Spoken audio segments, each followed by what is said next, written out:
कार्यक्रमलाई प्रत्येक दिन बेलुकी 4 बजेदेखि 5 बजेसम्म यहाँको प्रिय टेलिभिजन बाबा टिभी टेलिभिजनबाट हेर्दै आउनु भएको छ। आजको अङ्कमा हामीले नवगायक रिदम रोकायालाई हामीले हाम्रो कार्यक्रममा निम्त्याएका छौँ। यतिखेर म उहाँलाई स्वागत गर्न चाहन्छु। स्वागत छ रिदमजी। नमस्कार। आरामै हुनुहुन्छ? सन्चै छु। अनि तपाईँ? एकदम हामी पनि सन्चै छौँ। केमा व्यस्त हुनुहुन्छ यो कलाकारिता क्षेत्रमा? जो स्टार्टिङमै हुनुहुन्छ कि कसरी बुझ्नु भएको छ कलाकारिता क्षेत्र भनेको के हो? हजुर हजुर मजाले। म कलाकारिता क्षेत्र म चाहिँ गायनमा चाहिँ रुचि राख्ने मान्छे हो हैन। म चाहिँ सानैदेखि गीत चाहिँ गाउँथेँ, तर अब आफ्नो चाहिँ आर्थिक अवस्थाले चाहिँ पारिवारिक आर्थिक अवस्था चाहिँ अलिक कमजोर भयो हुनाले चाहिँ त्यसलाई चाहिँ अगाडि बढाउन अहिलेसम्म राम्रोसँग सकेको छैन। अब कोसिसमै छु। अब गीतहरू पनि रेडी छन्, अब निस्किन मात्रै बाँकी छन्। अब 1-2वटा गीतहरू चाहिँ लगभग रेडी भइरहेछन् भनौँ। अब म चाहिँ गायनमै रुचि राख्ने मान्छे हो। कलाकारितालाई बुझिया छु मैले। बुझ्नु भएको छ। के हो जस्तो लाग्छ यो कलाकारिता क्षेत्र भन्दा अलिक फरक पाउनुभयो अथवा कलाकारिता क्षेत्रमा आइसकेपछि अलिकति बुझाइमा के फरक पाउनुभयो आफूलाई? अब यस्तो हुन्छ, कलाकारिता क्षेत्रमा चाहिँ कोही चाहिँ रुचिले आउँछन् हैन। अब कोही चाहिँ अब नाम कमाउने दाम कमाउने हिसाबले चाहिँ आउनुहुन्छ। अब मेरो चाहिँ खास चाहिँ अब रुचि नै हो भन्नुपर्छ। म चाहिँ रुचिले हुनाले चाहिँ मलाई चाहिँ राम्रै लाग्छ, रमाइलो लागिरहेछ। तपाईँ चाहिँ कलाकारमा आउने मन त तपाईँलाई धेरै पहिला नै थियो, तर आफ्नो आर्थिक अवस्थाले गर्दा अलिकति ढिलो भयो। हजुर हजुर हजुर के हो जस्तो लाग्छ यो कलाकारिता क्षेत्र? गला र कला भएकालाई नै कलाकार भनिन्छ भने हैन, यो आर्थिक अवस्था कहाँबाट जोडिन्छ, कुन पाटोबाट जोडिन्छ होला जस्तो लाग्छ यहाँलाई? यस्तो हुन्छ, तपाईँको गीत लेख्नदेखि लिएर गीत निकाल्न अन्तिम भिडियोसम्म चाहिँ खर्चै लाग्छ हेर्नुहोस् हैन। अब त्यसमा पनि आफूले आर्थिक स्रोत जुटाउन सक्यो भने हुन्छ नै। अब स्ट्रगल गरिरहेको मान्छेलाई के, अब जो चाहिँ माथि पुगिसक्नु भएको छ, राम्रो स्टेजमा पुगिसक्नु भएको छ, उहाँहरूलाई त अब फोन गरेर बोलाएर आउनुहोस् मेरो गीत गाइदिनुहोस् भनेर पैसा पनि पे गर्नुहुन्छ। तर हामी चाहिँ स्ट्रगल गरेर हुनाले चाहिँ हामी सुरुवातीमा छौँ नि त। अनि त्यसका लागि चाहिँ हामीले आफै खर्च गर्नुपर्ने अवस्था आउँछ सुरुका दिनहरूमा चाहिँ। अब खर्च चाहिँ त्यसरी जोडिन्छ हामीसँग चाहिँ। त्यो खर्च जोडेर हैन कलाकार बन्न पनि धेरै सजिलो छैन। खर्च चाहिन्छ, लगानी चाहिन्छ हैन, गाना रेकर्ड गर्नलाई पैसा चाहिन्छ, भिडियो बनाउनलाई पैसा चाहिन्छ, एकदमै धेरै गाह्रो छ। हजुर जे होस् स्टार्टिङमै हुनुहुन्छ। तपाईँको जन्मस्थान? मेरो जन्मस्थान कृष्णपुर नगरपालिका वार्ड नम्बर 9 राजघाट कञ्चनपुर। हजुर म चाहिँ त्यही जन्मेको। हजुर तपाईको पुर्ख्यौली घर? मेरो पुर्ख्यौली घर चाहिँ डडेलधुरा। हजुर डडेलधुरा रोखल गाउँ भन्छन्। हजुर त्यही हो। तपाईको जन्मस्थान चाहिँ कञ्चनपुर राजघाटमै भयो। हजुर तपाईको पुर्ख्यौली घरतिरको कुनै अनुभव छ तपाईसँग? त्यतातिर म धेरै त गएको छैन, 2-3 चोटि गएको छु। 2-3 चोटि गएको छु। रमाइलो छ गाउँ। पहिला म जाँदाखेरि चाहिँ तपाईँको बाटोघाटो नबनिएको थियो हैन। हामी चाहिँ 2 घन्टा जति हिँडेर पुग्नु पर्थ्यो बजारदेखि चाहिँ। अनि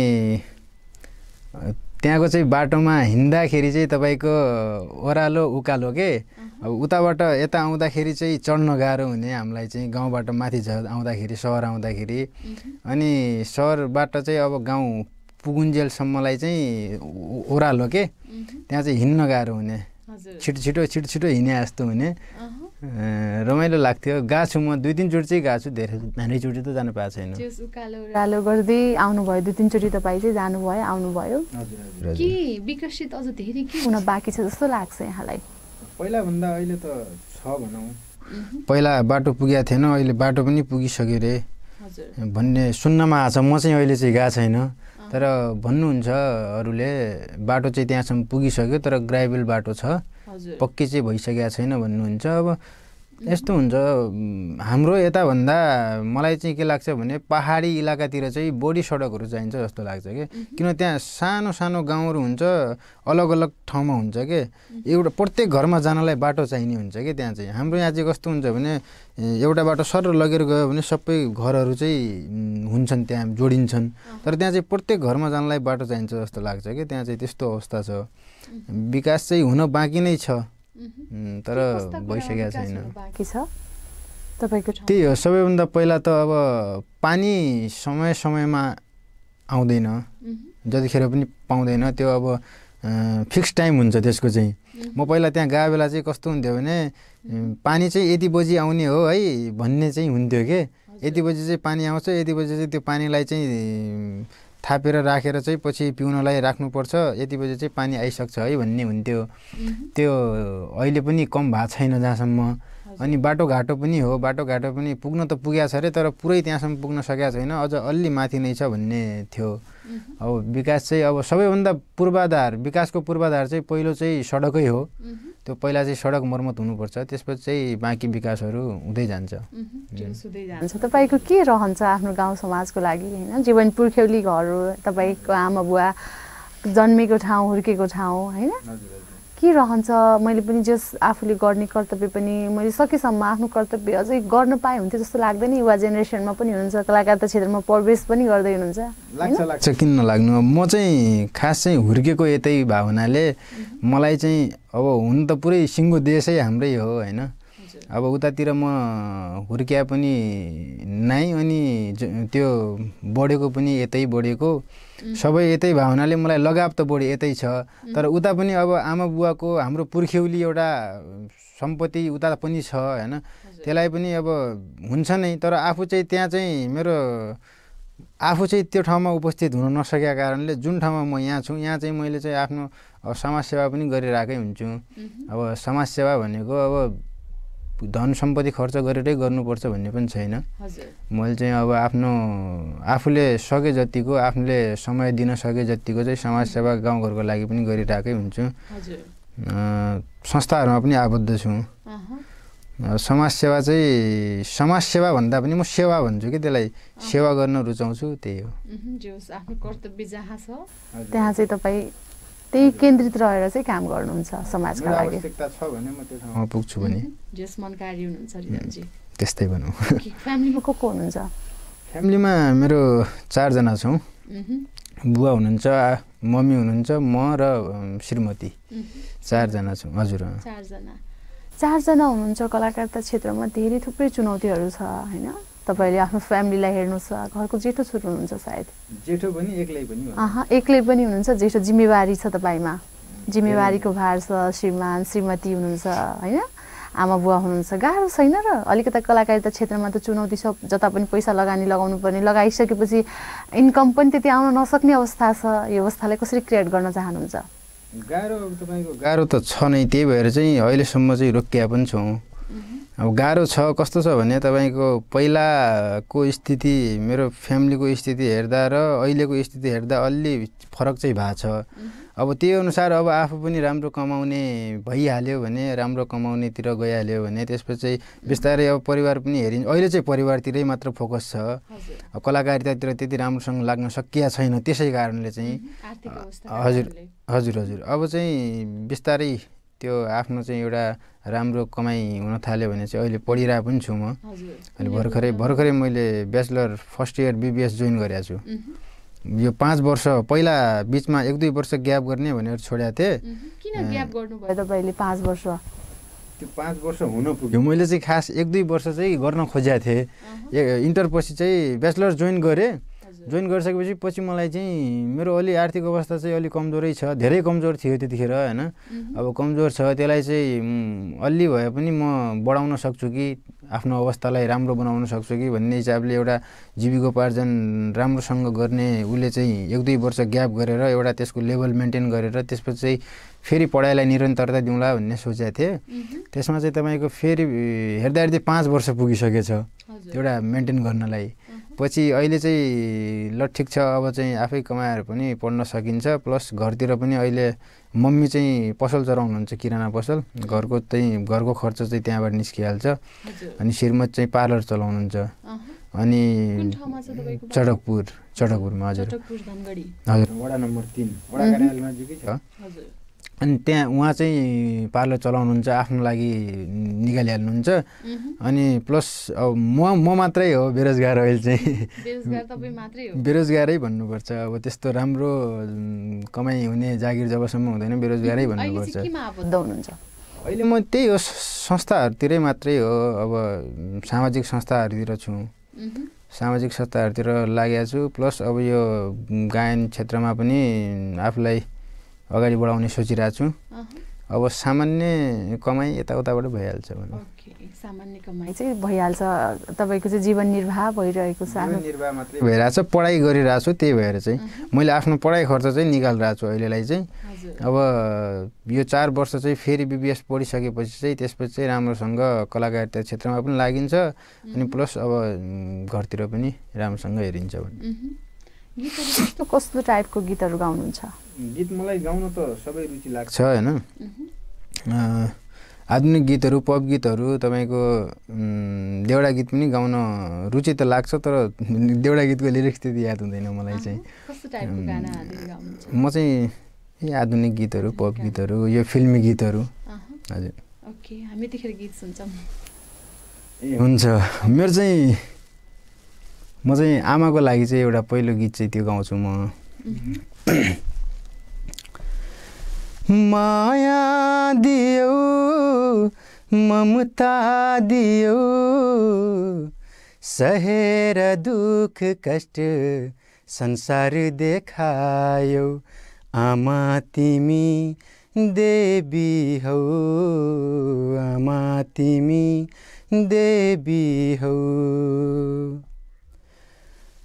आँसु पिएर आफू अमृत पिलायो, ताते ताते गर्दै तिमीले हिँड्न सिकायो, रुवाएर तिमीलाई छैन मैले हाँस्नु, संसारमा तिमी बिना छैन मैले बाँच्नु, आमा तिमी देवी हौ, आमा तिमी देवी हौ।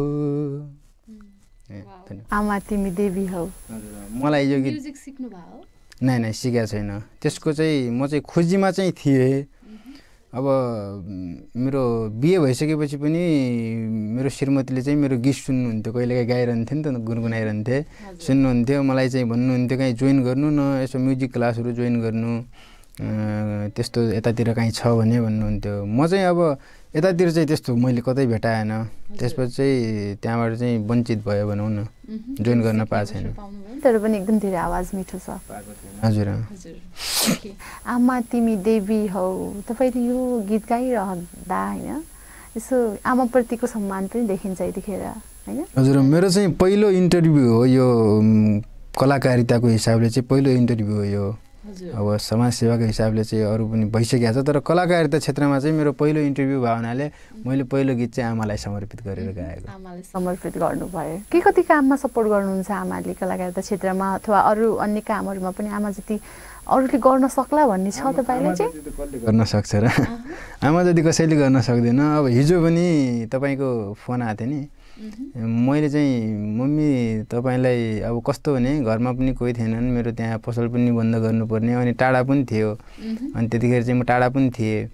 अनि पछि चाहिँ त्यस्तो त्यस्तो भयो, जानुपर्छ नि त त्यस्तो ठाउँमा भन्ने कुरा गर्नुभएको थियो। सपोर्ट गर्नुहुन्छ। अब त्यस्तो कलाकारितामा पनि गायन क्षेत्रमा पनि कस्तो छ भने सहयोग गर्नुहुन्छ, ठिक छ गर्नुपर्छ, राम्रो हो, अरू जस्तो हुनुपर्छ भन्ने सोच त उहाँको पनि हो। तर अहिले चाहिँ खर्चले नभ्याएरै हो जस्तो लाग्छ क्या मलाई। अब उहाँले चाहिँ गर त भन्नु होला, तर खर्च छैन नि त हामीसँग। अब त्यसमा लगानी पनि टन्नै लाग्छ। सुरुवाती चरणमा छौँ, लगानी बढी लाग्ने भयो भने चाहिँ अहिले चाहिँ गर्न सक्नु भएको छैन। उहाँको पनि सोच त ठुलै मान्छे भएको देख्ने त हो नि, सबै आमाहरूको हुन्छ नि। ओके, कलाकारिता क्षेत्रमा एकदम धेरै गाह्रो छ, चुनौती छ होइन? यो गाह्रो विषयको कुरा पनि हो। जस कला र कलाको सम्मान पनि छैन कलाकारिता क्षेत्रमा। सुदूरपश्चिममा भन्यो भने जसले चाहिँ पैसा धेरै गर्न सक्छ, राख्न सक्छ, भिडियो अडियो बनाउन सक्छ भने उहाँहरूलाई चाहिँ विशेष प्राथमिकता पनि दिन्छ होइन? गाह्रो छ यो गाह्रो अवस्थालाई जस पार गर्दै गानाहरू पनि निकाल्दै हुनुहुन्छ होइन? पेन्डिङमा पनि छन् तपाईँका गानाहरू। कस्तो गानाहरू पेन्डिङमा छ? हामी स्टार्टिङमा कस्तो गानाहरू सुन्न सक्छौँ? आधुनिक गीत नै हो। आधुनिक गीत अनि एउटा चाहिँ डिजे गीत। हजुर, मैले चाहिँ कस्तो भने अरूको डिजे गीत सुनेर गाउँघरतिर बिहेमा खुब नाचिन्थ्यो कि, खुब नाचिन्थ्यो। अनि त्यसकै लागि चाहिँ मैले पनि पहिला सुरुमा सोच्थेँ डिजे गीतबाट चाहिँ सुरुवात गर्नुपर्छ, पहिलो डिजे गीत निकाल्नुपर्छ, त्यसपछि चाहिँ अरू निस्किँदै जान्छ, पहिलो चाहिँ डिजे गीत निकाल्नुपर्छ भन्ने सोच जान्थ्यो। किनभने मेरो गाउँका मान्छे चाहिँ मेरो गीतमा चाहिँ नाचुन् के, बिहेमा या कुनै उसमा अकेजनहरूमा चाहिँ नाचुन् भन्ने सोच जान्थ्यो कि मेरो चाहिँ। अनि अरूको गीतमा आफू पनि नाचिरहने भावनाले त्यो चाहिँ हुन्थ्यो। डिजे गीत पनि पेन्डिङ छ। हजुर रिदम चाहिँ जीवन उकाली ओह्राली हो, दुःख सुखको चौतारी हो होइन। जीवन कहिले उकाली हुन्छ त कहिले ओह्राली हुन्छ। जीवनलाई कसरी बुझ्नु भएको छ यहाँले? जीवन कठिन छ होइन। जीवनको चाहिँ तपाईँ जिन्दगी, मैले चाहिँ एउटा कथै लेखेको छु, म कथा पनि लेख्छु। त्यो तपाईँको जिन्दगी उतार चढावहरू जिन्दगीमा धेरै आउँछन्।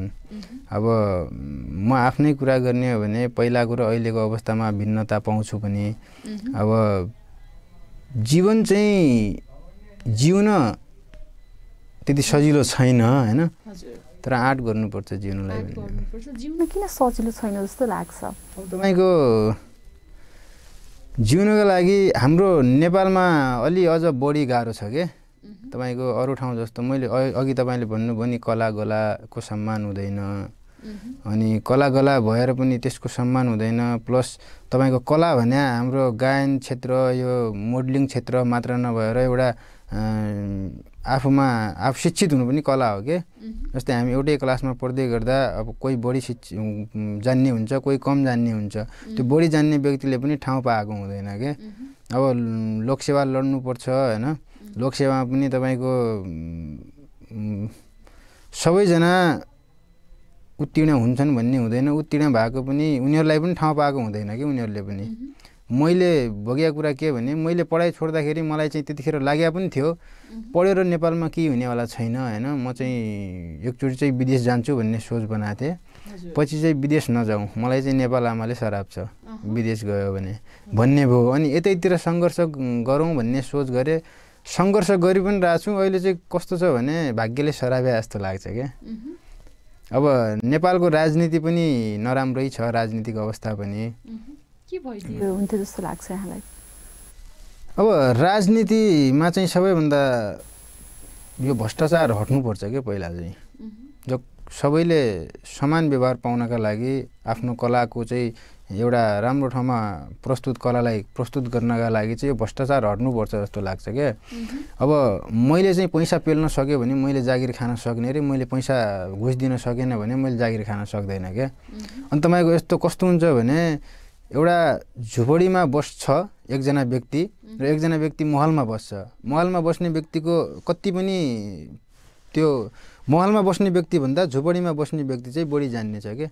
उसमा चाहिँ बढी राम्रो कला छ के। तर त्यो कलाले सम्मान पाउँदैन, त्यो कलाले चाहिँ सम्मान पाउँछ के। अब यहाँ चाहिँ लोकतन्त्र गणतन्त्र आएको पनि राजाको छोरा राजा नहोस् भनेर हो नि त। हामी चाहिँ झुपडीमा बस्ने व्यक्तिले पनि आफ्नो हक पाउनुपर्छ, अधिकार पाउनुपर्छ भनेर हो। तर अहिलेसम्म मैले त्यो भेटाएको चाहिँ छैन। यो भ्रष्टाचार छ, यो भ्रष्टाचारले गर्दा नै हो जस्तो लाग्छ के। चुनावी माहौलमा पनि यदि चुनाव लड्नु छ भने नेताहरूलाई पैसाको बिटो चाहिने होइन, पैसा नबगाइकन चुनाव लडिन्न कि भन्ने जस्तो हुने। तर अब त्यो झुपडीमा बस्ने मान्छेले त चुनाव लड्नका लागि पैसा बगाउनु त सक्दैन। ऊ स्वतः हार्छ। त्यो खेल चाहिँ छ। भ्रष्टाचार चाहिँ कम हुनुपर्छ पहिलो कुरा चाहिँ, मलाई त्यो लाग्छ क्या। गाह्रो छ नेपालको अहिलेको यो स्थिति हेर्दाखेरि, भ्रष्टाचारले गर्दा चाहिँ गाह्रो छ भन्नुपर्छ। ओके, तपाईँले कथा भन्नुभएको थियो, कस्तो कथा? कथाहरू म यसो खाली समयमा लेखिरहन्छु। मैले लेख्या पनि छु। एउटा कथाहरू त धेरै छन् मसँग। म यहाँ तपाईँलाई चाहिँ एउटा प्रेमका कथाहरू पनि हुन्छन् कहिलेकाहीँ। यो माहौल कस्तो हुन्छ भने कथा लेख्दाखेरि चाहिँ कहिलेकाहीँ एक्लो भएको बेला मनभित्र दिमागभित्र केही कुराहरू खेलेर हुन्छ कि। अनि त्यही कुराहरूलाई चाहिँ कथामा परिणत गर्ने मन लाग्छ। अब कुनै कुराहरू चाहिँ प्रेमका कथाहरू लेखिन्छन्, कुनै कुराहरूबाट चाहिँ प्रेमका कथाहरू उत्पत्ति हुन्छन्, कुनै चाहिँ अब सङ्घर्षका कथाहरू हुन्छन्। अब मैले आफ्नै जीवन कथाहरू पनि अब मेरो जीवन कथा चाहिँ लेखेको छु। म सानो हुँदाखेरिदेखि र अहिलेसम्मका मेन कुराहरूलाई चाहिँ टिपोट गरेर बनाउँछु मैले। मलाई अब वाचन गर्न त्यति राम्रोसँग आउँदैन है, लेख्ने चाहिँ लेख्छु। अब लेख्नमा पनि तलमाथि भाव हुनसक्छ, तर वाचन गर्न चाहिँ आउँदैन, तै पनि म गरिदिन्छु, गर्छु।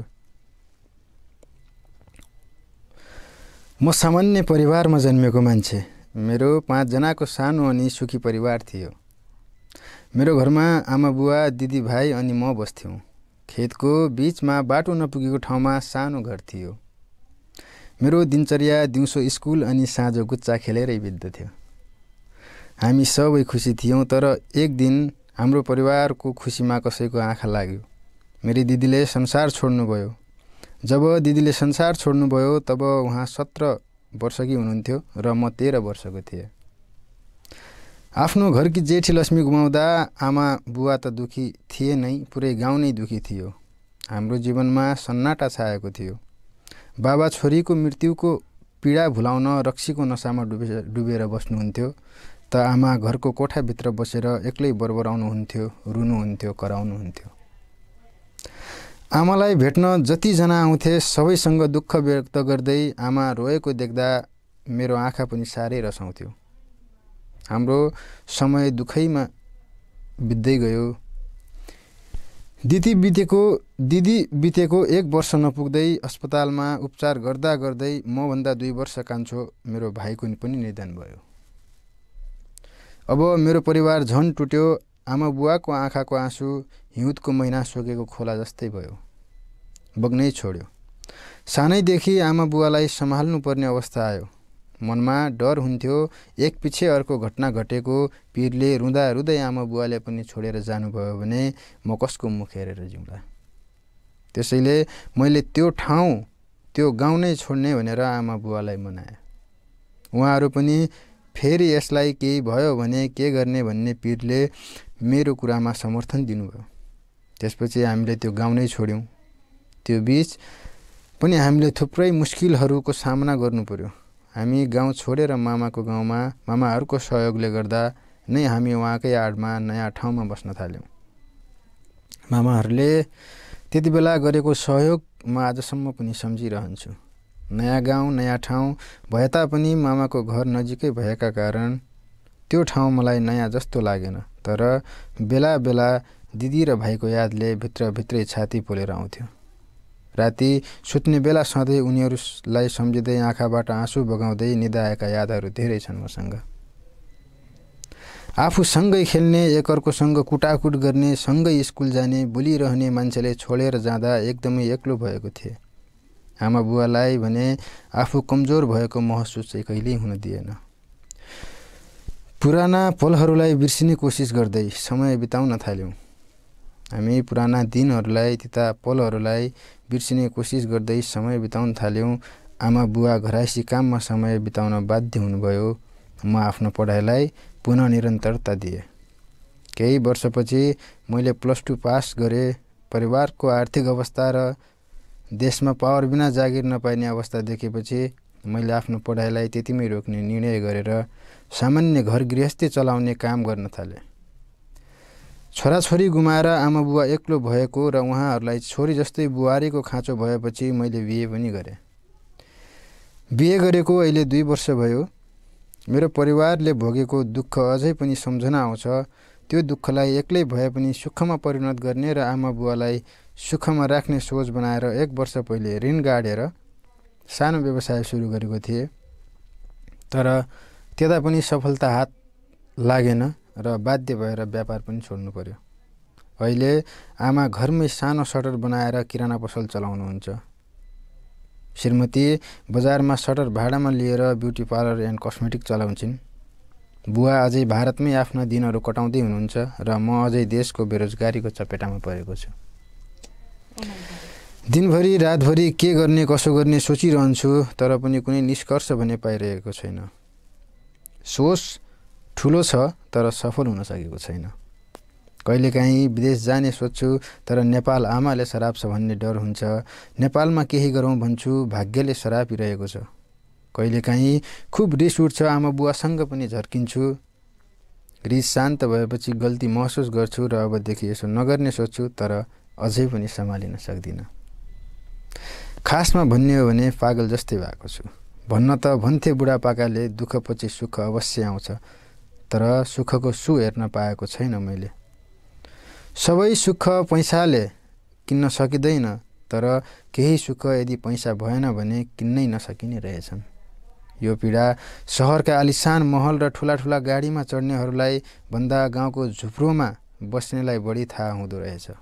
यो पीडा टाई बेल्ट सुट लगाउनेलाई भन्दा फाटेको लुगा सिलेर लगाउनेलाई बढी थाहा हुँदो रहेछ। मृत्युको पीडा निरोगीलाई भन्दा अस्पतालको आइसियुमा छटपटाइरहेको बिरामीलाई बढी थाहा हुन्छ नि, होइन र? त्यसैले अन्तिममा पढाइ नै सबै थोक हो भन्ने सोच मनमा उत्पन्न भएपछि अहिले थोरै भए पनि आफै कमाएर पढ्न सक्ने भएर आफ्नो पढाइलाई 5 वर्षको अन्तरपछि फेरि धनगढीकै ऐश्वर्या बहुमुखी क्याम्पसमा निरन्तरता दिएको छु। मलाई थाहा छ प्रगति मृत्यु जस्तै हो, कसैको चाँडो हुन्छ त कसैको ढिलो। तर भाग्यलाई थाहा नरहेछ छिटो प्रगति हुनेहरू धेरै बाँच्न चाहन्छन् र प्रगति ढिलो हुनेहरू कुर्दा कुर्दै मर्न पनि चाहन्छन्। यसै मार्फत मेरो भलो चाहने मेरो आमाको लागि केही भन्न चाहन्छु। म कोसिस गर्दा गर्दा थाकेको छु आमा, तर थाकिसके भनेर विश्राम गरेर बसेको चाहिँ छैन। जिन्दगीले मलाई सयौं पटक लडाइरहेको छ, तर आमा मेरो आँटलाई भने लडाउन सकेको छैन।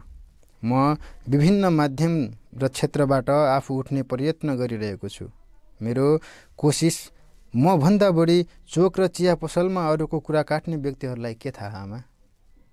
भनिन्छ नि कि मान्छे पढेर बुझ्छ कि त आफूमा पढेर बुझ्छ, तर म पढेर र मलाई पढेर पनि यो नियतिको खेल अझै बुझ्न सकेको छैन आमा। आमा म मनको ठुलो मान्छे त तपाईँको गर्भबाट नै थिएँ।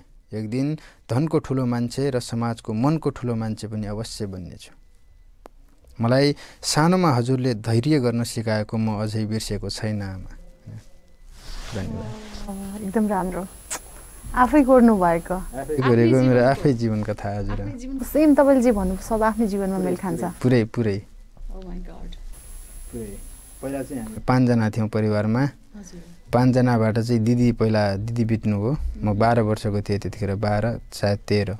तपाईले पहिले लेखेर राख्नु भएको थियो अथवा हामीले यताबाट? नै मैले पहिले नै लेखेर राखेको थिएँ हजुर। मैले पहिले नै यो म कथा लेखिरहन्थेँ।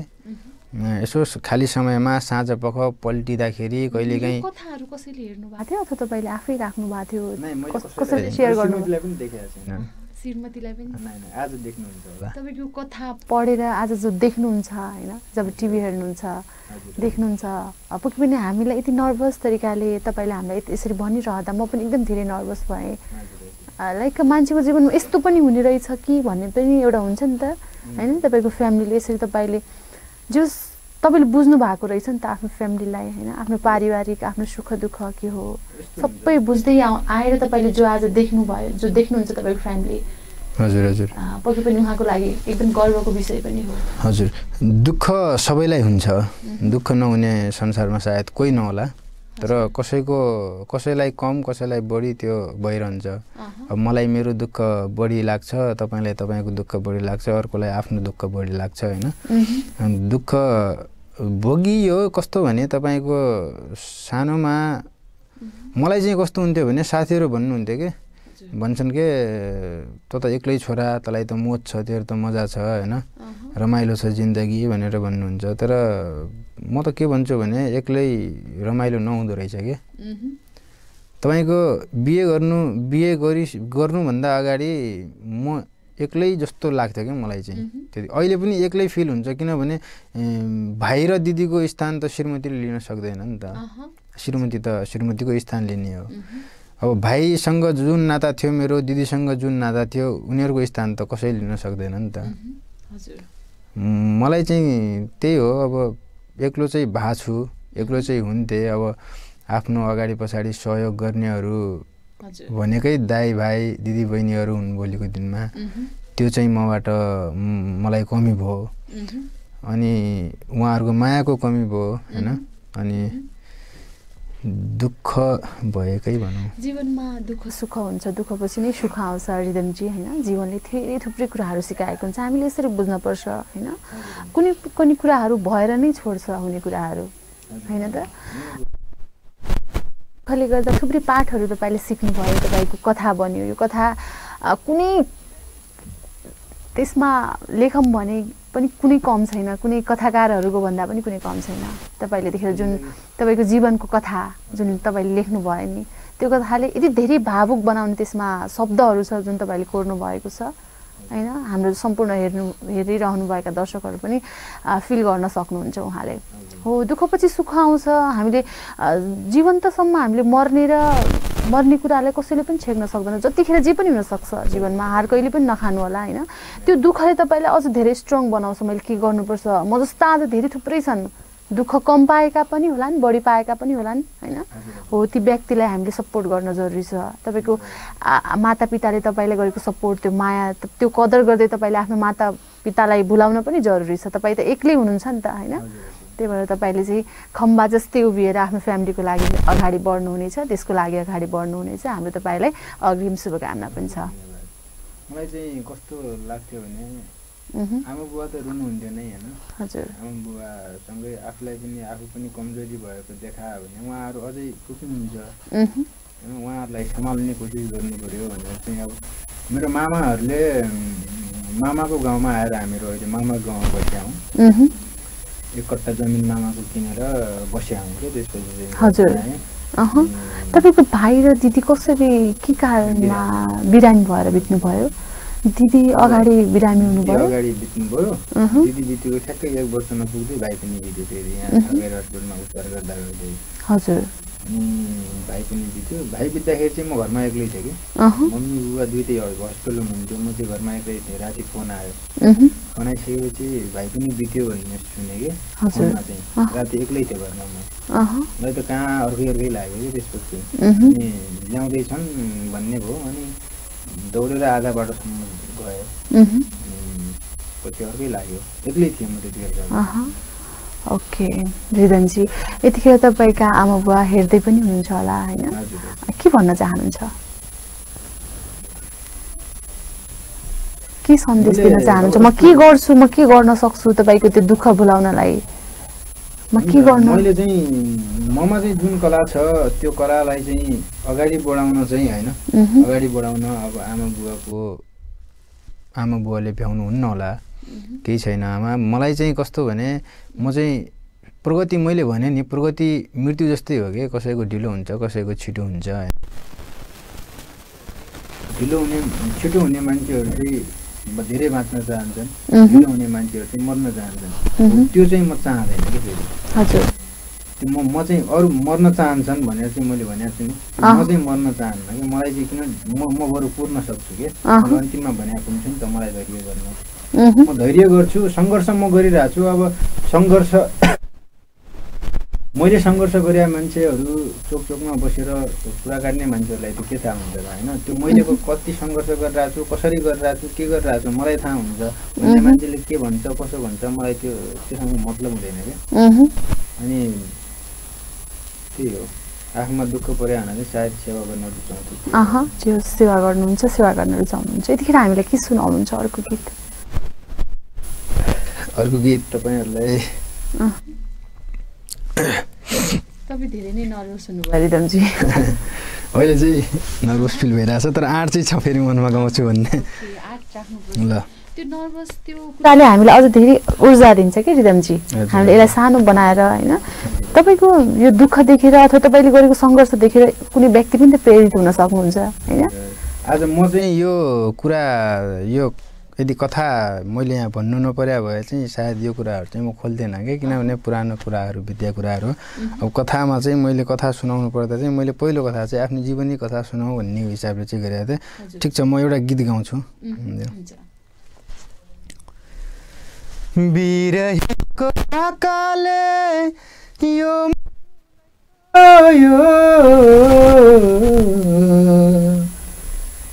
एकान्तमा तडपी तडपी न्याउले चरिरो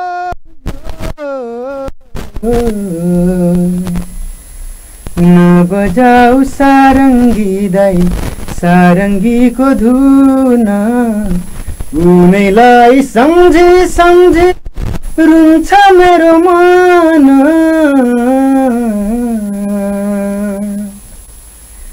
यो जिन्दगीले के गर्यो के गर्यो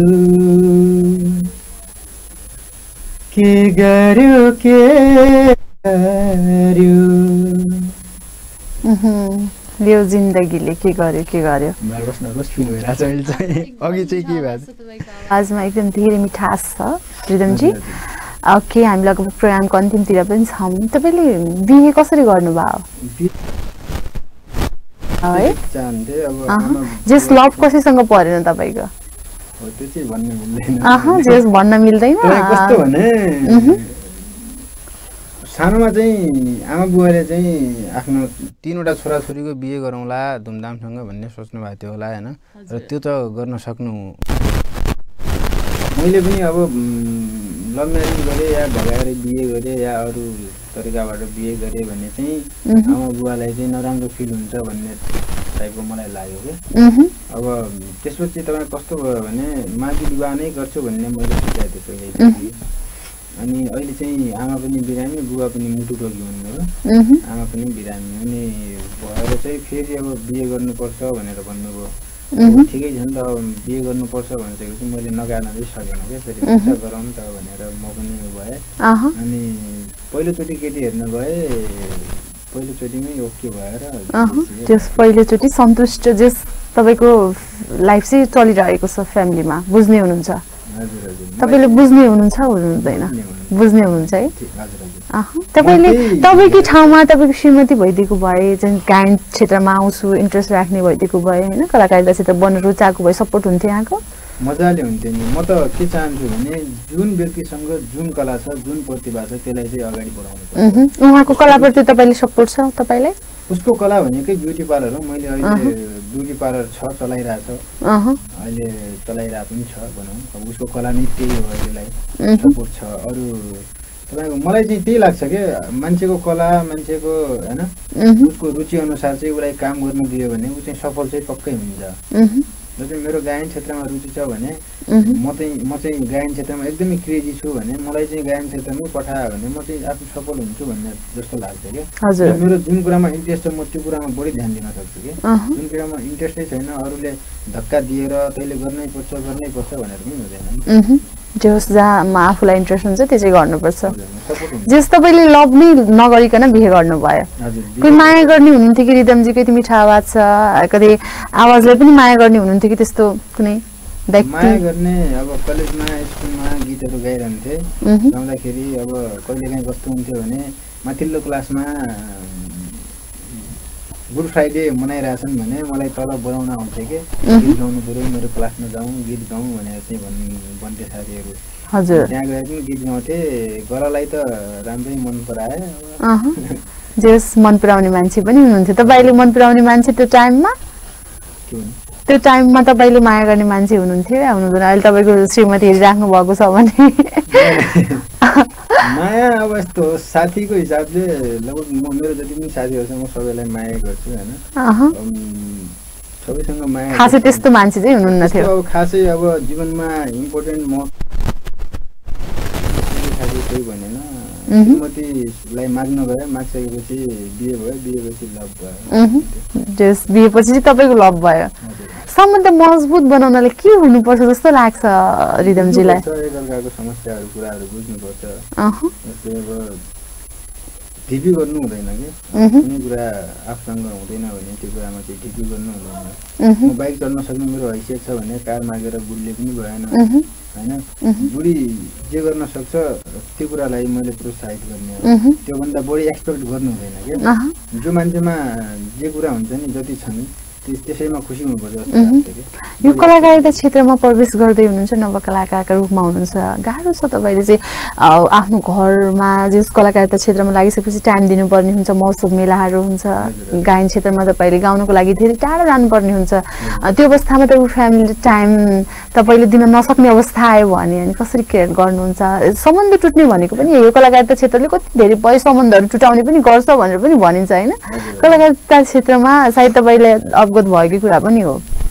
अब यस्तो हुन्छ तपाईँको के हुन्छ भने म कहीँ टाढा छु भने म टाढा हुँदाखेरि पनि भौतिक रूपमा त्यहाँ नभए पनि टाढा भएर पनि म उसँग बिहान उठ्दा गुड मर्निङ र साँझ सुत्दा गुड नाइट त भन्न सक्छु नि त होइन। अब उसले पहिलो कुरा त कस्तो हुन्छ भने बुझ्ने मान्छेले बुझ्ने हुनु पर्यो के कारणले टाढा भयो होइन, किन टाढा गएको छ। गायन क्षेत्रमा लागिसकेपछि पनि सधैँ टाढै हुन्छु भन्ने त हुँदैन। अब कहिले कतै होला, कहिले कतै होला, कहिले घरमा आउँला होइन। अब गायन क्षेत्रमा लागिसकेपछि त सबभन्दा पहिला त घरकै टिभीमा हेर्छन् नि श्रीमतीले, आमाले पनि घरकै टिभीमा हेर्छन्। अब फोनमा कुरा भइरहन्छ, बुझ्ने छ ऊ जहाँसम्म होइन, बुझ्ने छ। मलाई तपाईँको कामप्रति सम्मान छ, बुझ्ने हुनुहुन्छ। उनले चाहिँ मलाई प्रोत्साहन गर्छन् कि अब सिक्नु पर्यो, सिकेर अगाडि बढ्नु पर्यो, कुनै आइडलमा या भोइस अफ नेपालमा यतातिर पनि जानु पर्यो भनेर सल्लाह दिनुहुन्छ। र म चाहिँ कोसिस पनि गरिरहेको छु। कोसिस गर्दै हुनुहुन्छ। लगभग हामी प्रोग्रामको अन्तिमतिर छौँ। अब आगामी प्लानहरू के छ तपाईँको? आगामी प्लान त्यही हो, अहिले चाहिँ तपाईँको पेन्डिङमा रहेको गीतहरूलाई निकाल्छु पहिला त। हजुर। अनि त्यो गीतहरूबाट रेस्पोन्सहरू के कस्तो आउँछ त्यो फेरि अगाडि बढ्छु होइन। ओके। अनि प्लस सेवा गरिरहेको छु, समाज सेवाहरू संस्थामा लागेर त्यो पनि गरिरहन्छु। जस काम गरिराख्नुहुन्छ। पक्कै पनि तपाईँको उज्जवल भविष्यको धेरै शुभकामना दिन चाहन्छौँ हामी पनि। लगभग जाँदै जाँदै सम्पूर्ण दर्शकहरूको लागि स्पेसल एउटा गीत छोड्छौँ, त्यसपछि जान्छौँ तपाईँको आवाजमा।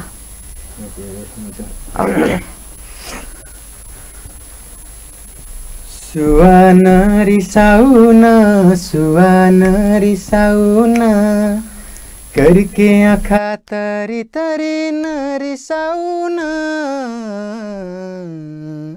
सुवा हाँसिदेऊ न, सुवा हाँसिदेऊ न, लाले ओठा टोकी टोकी हाँसिदेऊ न,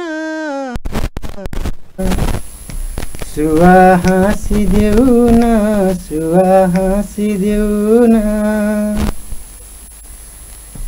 हे बर सुनकै चुरा कै बाला ल्याएको छु यसै पाला, बुनिहाला माया जाला, नत्र जोबन खेर जाला, सुवा हाँसिदेऊ न, सुवा हाँसिदेऊ न, लाली ओठा टोकिकन हाँसिदेऊ न, सुवा नाचिदेऊ न, सुवा नाचिदेऊ न, सुवा हाँसिदेऊ न। वाउ, एकदम मिठो छ। प्रगति गर्दै जानुहोला। तपाईँलाई अग्रिम शुभकामना पनि छ। र तपाईँले भन्न छुटेका र हामीले तपाईँले भन्नुपर्ने के कुरा छ हामीले छुटाएका, र तपाईँले भन्नै पर्ने के कुरा हाम्रो दर्शकहरूको लागि छ भने तपाईँले राख्न सक्नुहुन्छ। त्यही हो, सबैजना जति पनि अहिले बाबा टेलिभिजन र युट्युब मार्फत अनि फेसबुक लाइभ मार्फत जतिजना हेरिरहनु भएको छ सबैलाई मेरो फेरि पनि नमस्कार होइन। जो जहाँ हुनुहुन्छ, जसरी बस्नु भएको छ, कोरोना सङ्क्रमण बढिरहेछ होइन, कोरोनाको आफ्नो शरीरको पनि ख्याल गर्नु होला। र हामीलाई कलाकारहरूलाई पहिलो कुरा त हामीलाई भन्नुभन्दा पनि सम्पूर्ण कलाकारहरूलाई उहाँहरूको कलाको इज्जत, कलाको सम्मान गरिदिनु होला होइन।